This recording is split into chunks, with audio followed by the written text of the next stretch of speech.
Selanjutnya yaitu fungsi metabolisme. Yang pertama itu untuk memperoleh energi kimia dari degradasi makanan yang kaya energi dari lingkungan atau dari energi solar. Yang kedua itu untuk mengubah molekul nutrisi menjadi prekursor unit pembangun bagi makromolekul sel.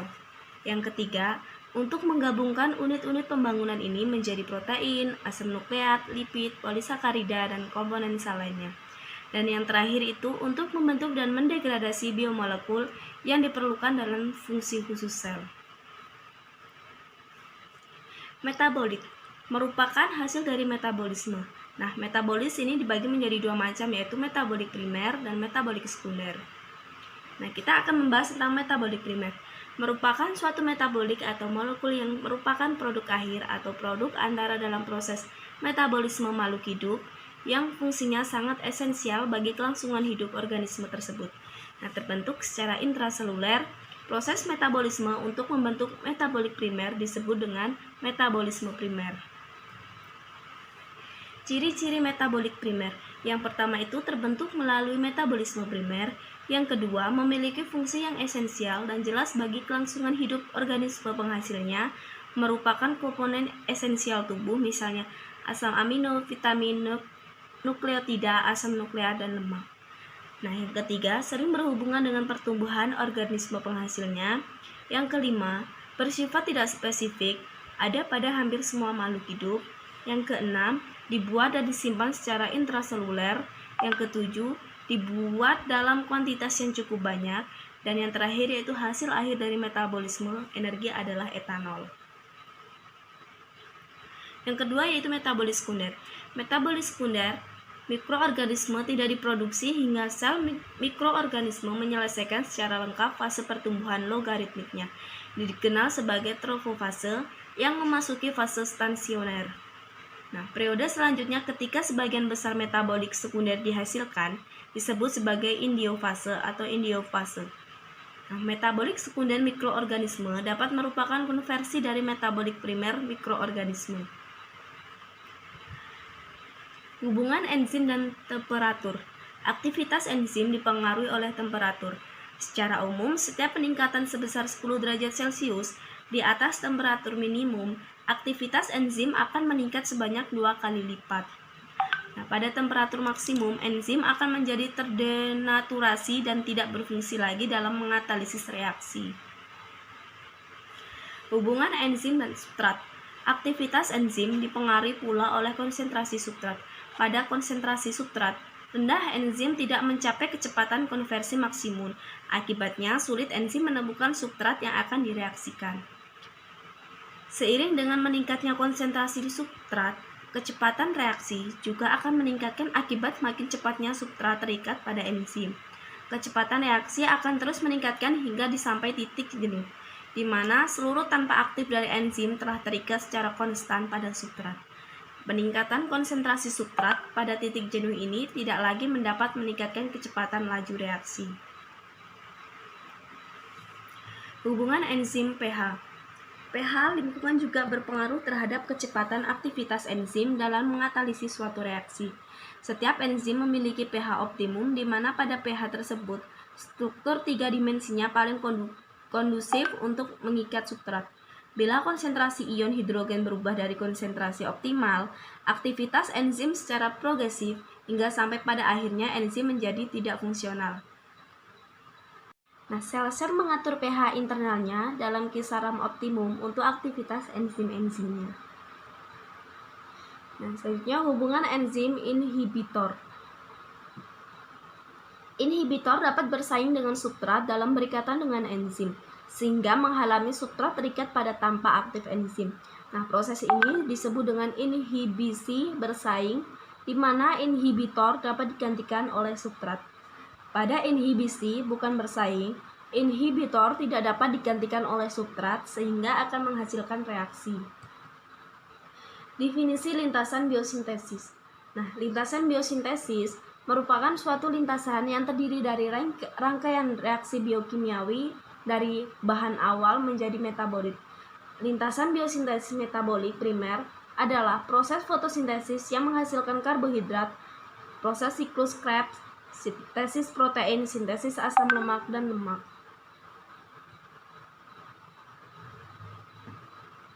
Sistem kontrol umpan balik.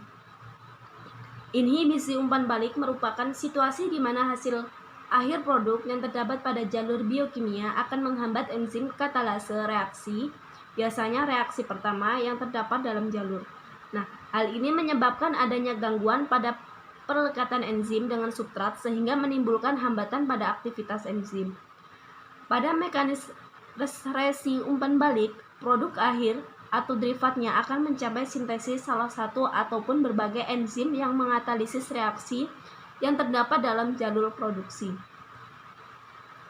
Mekanisme utama pada pengendalian umpan balik dapat terjadi melalui cara. Yang pertama itu pengendalian umpan balik bersama atau multivalen. Yang kedua, mengendalikan umpan balik komparatif. Yang ketiga, pengendalian umpan balik kumulatif. Yang keempat, pengendalian umpan balik sekuensial. Dan yang terakhir itu pengendalian isoenzim. Pengendalian umpan balik bersama atau multivalen. Pada pengendalian umpan balik bersama atau multivalen, pengaturan jalan biosintesis melibatkan lebih dari satu hasil akhir produk. Pengendalian umpan balik bersamaan atau multivalen, pengaturan jalur biosintesis lebih dari satu hasil produk. Jadi produk hasil lebih dari satu yaitu Y dan Z. Nah, kedua hasil ini yang mengatur jalur biosintesisnya baik dari jalur A ke B maupun jalur ketika C melakukan percabangan karena dia dua atau lebih hasil produk yang dilibatkan, maka disebut dengan pengendalian umpan balik bersama multivalen. Pengendalian umpan balik komparatif. Ada sistem pengendalian umpan balik serupa dengan pengendalian multivalen, kecuali bahwa kontrol yang lemah dapat dipengaruhi oleh hasil akhir produk secara independen. Nah, di sini ada pengendalian umpan balik komparatif. Nah, yang berwarna biru ini kontrol penuh, dan ini kontrol sebagian. Ini enzim, ini yang AB, B ini akan mengalami percabangan. Pengendalian umpan balik kumulatif. Setiap hasil produk yang terdapat pada jalur akan menghambatkan enzim pertama dengan presentasi tertentu terhadap hasil produk lainnya.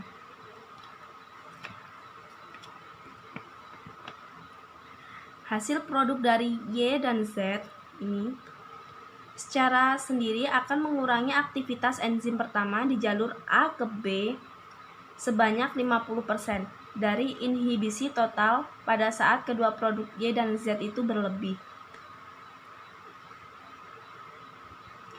Pengendalian umpan balik sekuensial. Langkah awal pada jalur metabolisme dihambat oleh produk yang dihasilkan sebelum reaksi mengalami percabangan. Nah, masing-masing cabang dihambat oleh produk akhir masing-masing. Nah, langkah awal dari jalur metabolisme dari A ke B dihambat oleh C, yang merupakan penghambatan enzim yang bekerja di reaksi percabangan dari C ke D, ini dari C ke D dan C ke F. Pada organisme normal, hasil akhir produk sintesis dengan jumlah yang tidak lebih besar dari jumlah yang diperlukan untuk tumbuh dan dikendalikan melalui berbagai macam mekanisme pengendalian. Nah, sedangkan pada mikroorganisme yang ditunjukkan sebagai produsen atau industri, produk metabolisme diusahakan lebih besar daripada jumlah yang diperlukan untuk tumbuh dan dikendalikan melalui mekanisme pengendalian yang dimodifikasi. Selanjutnya itu strategi peningkatan produk metabolisme. Mengisolasi mikroorganisme hutan yang tidak menghasilkan hasil akhir yang bersifat inhibitor atau reseptor umpan balik. Memanipulasi enzim-enzim mengatur sehingga tidak lagi dapat mengenali metabolit yang bersifat inhibitor atau represor. Memodifikasi permeabilitas dinding sel mikroorganisme sehingga hasil akhir bersifat inhibitor atau reseptor dengan diekspresikan keluar sel. Nah, pada jalur biosintesis lisin mulai menguat ausostrov C, glutamisum yang kekurangan homoserin, dehidrogenase, aspartokinase dihambat secara bersama oleh lisin dan pteronin. Dengan rekayasa genetik diperoleh mikroorganisme mutan aukosom dan kekurangan homoserin dehidrogenase. Dengan demikian, treonin ini dihasilkan dalam jumlah yang cukup untuk menghambat aktivitas enzim aspartokinase. Pada modifikasi permeabilitas, apabila permeabilitas sel terdapat suatu metabolit ditingkatkan, maka selama proses metabolisme tersebut lebih banyak diekskresikan keluar sel. Nah, dengan demikian, konsentrasi metabolik di dalam sel tidak terlalu tinggi untuk dapat menimbulkan efek inhibisi atau represi balik.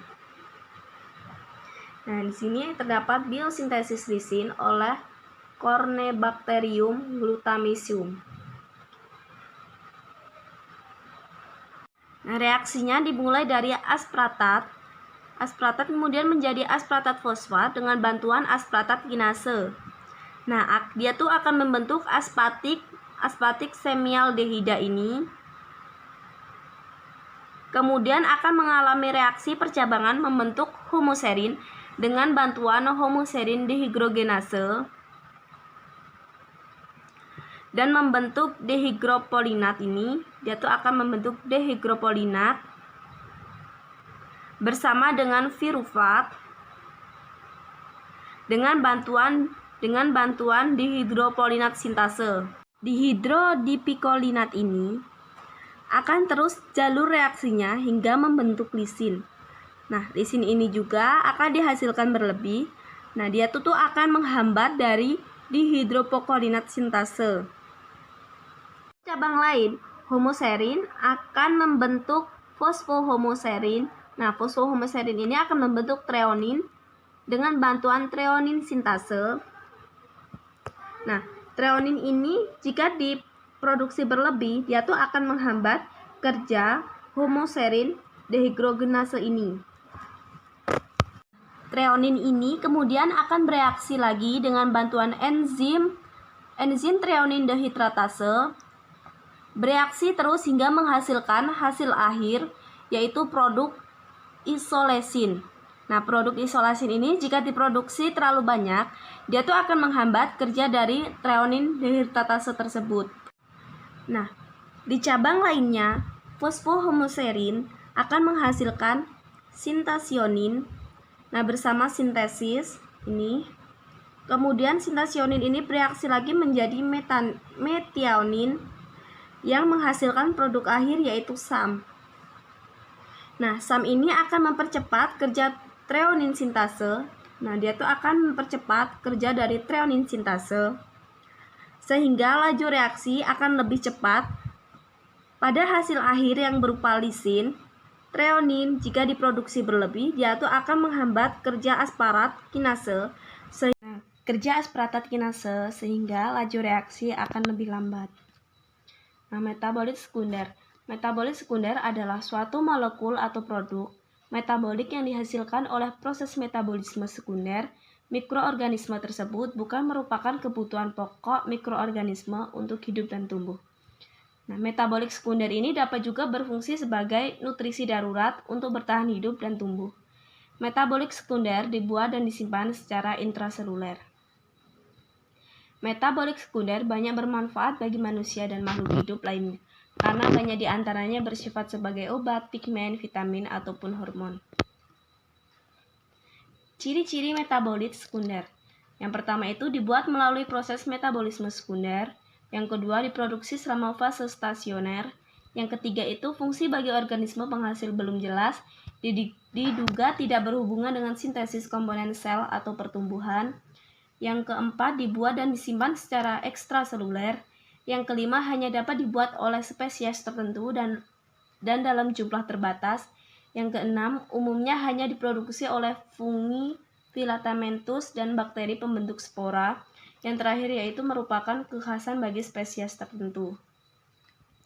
Biasanya berhubungan dengan aktivitas antimikroba, enzim spesifik penghambatan, pendorong pertumbuhan, dan sifat farmakologis.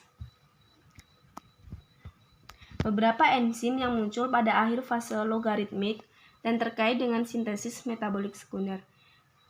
Di sini ada enzim dan metabolik. Kalau enzim itu mempunyai amidinotransferase, sedangkan metabolik streptomisin. Enzim asilatransferase, sedangkan metabolik penisilin. Oksidaduktase transmilatase, sintesis 1 dan 2. Phenoxacinon sintase, dimetilalitransferase, GTP8 formylahirolase. Sedangkan yang di metabolik itu terdapat streptomisin, penisilin, tilosin, gramicidin S, actiomycin, ergot alkaloid, pliropyrimidin, nukleosida. Senyawa prekursor untuk sintesis metabolit sekunder. Nah, di dalam prekursor itu terdapat asam fetalesetat, asam benzoat tersubstitusi, unit isoreptena, asam amino, gula amino, sikliton dan aminosokliton, purin. Nah, sementara di metabolik sekunder itu terdapat penisilin, novibiosin, senyawa isopreonit, terpena, ubiquinon, vitamin K, antibiotik homopeptida, antibiotik golongan aminoglycosida, kafein, dan teofilin. Selanjutnya yaitu beberapa komponen yang dapat memberikan efek induksi enzim pada biosintesis metabolik sekunder. A. Triptofan. Senyawa ini diduga berkaitan dengan induksi sintesis enzim yang dibutuhkan untuk produksi alkohol pada cerevisiae.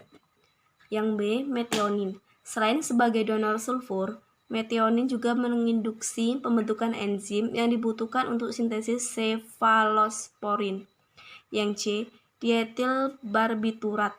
Berperan pada sintesis rifamycin oleh Nocardia mediterraneae.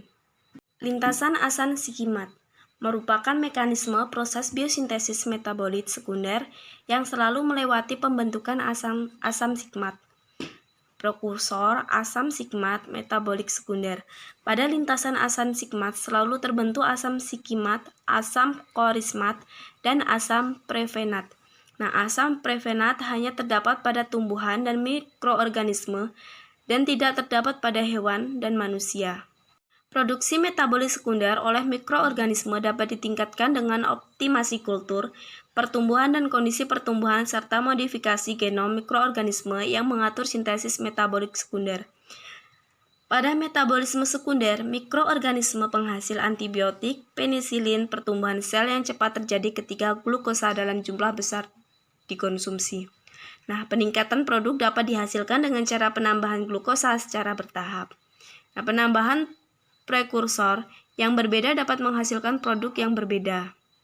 Utama mikroorganisme dalam industri mikrobiologi dan bioteknologi. Nah, di dalam substansi itu produk industrinya terdapat etanol dari glukosa, etanol dari laktosa, aseton dan butanol, butanediol dan enzim.